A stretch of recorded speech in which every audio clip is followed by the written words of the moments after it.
Hey everyone, welcome to Earthling Cooks. Today we're going to make meatballs. I make meatballs pretty often, at least once a month, and we'll go over the ingredients. First we'll start with the meat. Now today I'm using turkey. My wife doesn't eat beef or pork, but you definitely can use almost any meat. I really like to mix chicken and turkey. They come out great, but you can use turkey, you can use beef, you can use lamb, you can use bison. You can use almost any ground meat you want. You'll use the same other ingredients. Other ingredients are pretty simple as well. All we need is some onion, about a 1/4 cup per pound of meat. Some garlic if you want it, you don't have to, but I like to add some garlic. An egg. I have some Italian seasoning, Italian herb seasoning. And then I have this other herb seasoning. It's actually called Chairman of the Bird Turkey, Chicken, and Vegetable Seasoning. All it is like a mixture of herbs. Some salt, pepper, some Worcestershire sauce, some breadcrumbs, some milk, and some Parmesan cheese. Now for a couple of these ingredients you can do it different than me if you want. Like you can get pre-shredded cheese and you can get the pre-minced garlic that's in the fridge. So you can take a little shortcuts there. But really there's not too much to this recipe. I'm going to go ahead and cut up my onion and garlic, and we'll go ahead into the next steps.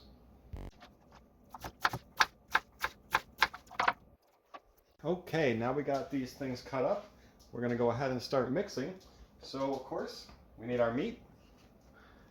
Of course, like I said, sometimes I mix two different types of meat. So if you're making 2 pounds, you'll want to double this recipe. You need about a 1/4 cup of onions. I'm just using a 1 cup thing, I'm estimating. So that looks good to me. The garlic is just a couple cloves, just a little bit. Kind of up to you if you want to put more or less of that in there.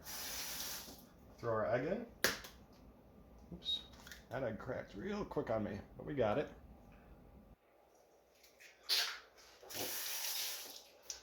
All right, now we're gonna need a 1/4 cup of breadcrumbs. And some people like to use more of this. They actually, when I would look at recipes in the past, most recipes would say use more than I really wanted to, like a 1/2 cup or more. So I try to just use about a 1/4 cup. Then we're going to need the milk. Oops. And the milk again, need about a 1/4 cup.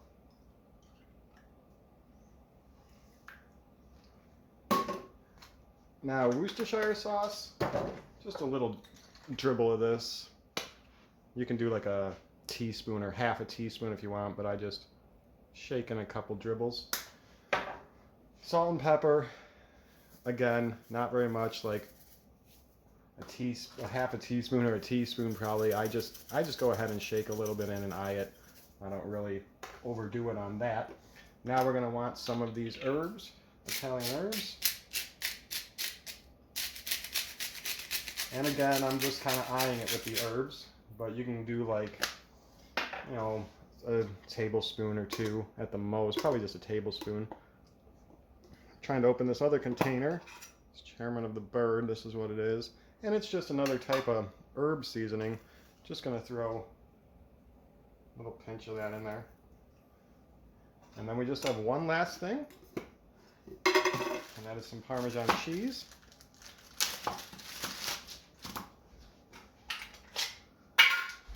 So I'll take my shredder.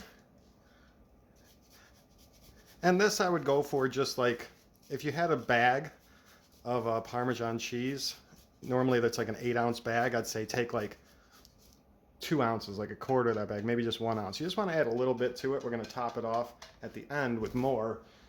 So just a little bit of Parmesan cheese in there. So now that we have all the ingredients in, it's going to get messy, and we just mix this up with our hands here. You want to mix it good, but don't go too crazy. But yeah, you want to get it all mixed equally. Once you think you're mixed up good enough, then we'll go over to the pan and get them placed out in the size we want. And we're going to want to start our oven as well. Get your oven turned on to 400 degrees. All right, I moved over here to the oven. We'll go ahead and turn this on. Should have done this earlier. That's all right. So we'll have it at 400. And now it's up to you how big you want these. I usually like to make them about golf ball size. maybe slightly larger than a golf ball. Sometimes people make them huge, sometimes people make them smaller than this. So the only thing that'll affect is cook time. We're going to be cooking these about 20 minutes at 400, and if you make them a lot bigger, then you might want to do 25-30 minutes. 30 is going to be getting high unless you make really big meatballs, but probably 25 minutes. And if you make them a little smaller, you might be able to do like 17-15 minutes even. We'll go ahead and get these all placed out.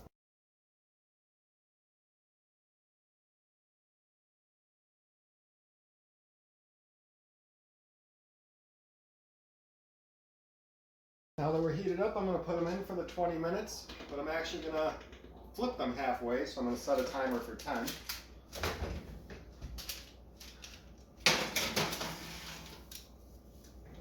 And we'll come back in 10 minutes. All right, our timer is almost up. Go ahead and take them out and flip them.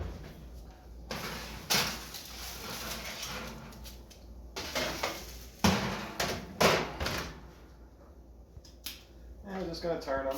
You'll see that the bottoms are a little flat. That's okay, but they have a little bit of color on them. Careful when flipping them. I almost squeezed that one in two.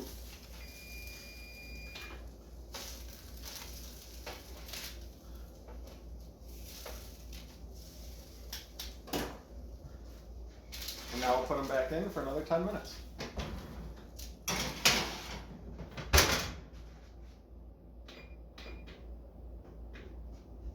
All right, time's ending. Gonna go ahead, take them out.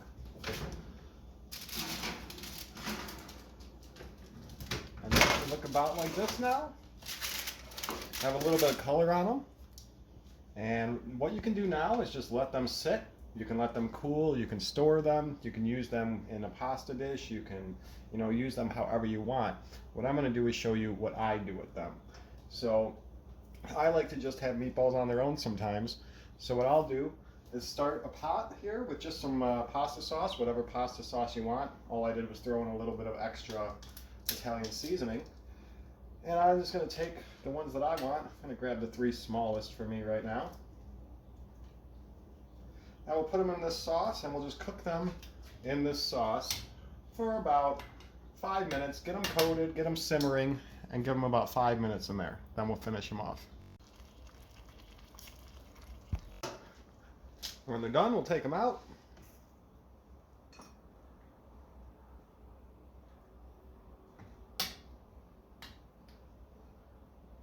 And now I'll go ahead, pour some sauce over them.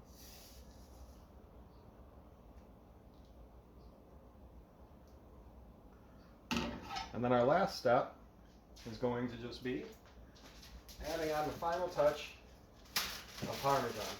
And again, you can use bagged Parmesan or whatever you like. I find Parmesan Romano just really good flavor. I really like it, so I add on a lot, but you can put on as much or little as you want. And there we have our final meal. Super simple to make, super tasty. And again, you can use whatever meats you want. Have any questions, let me know. Happy cooking. We'll see you next time.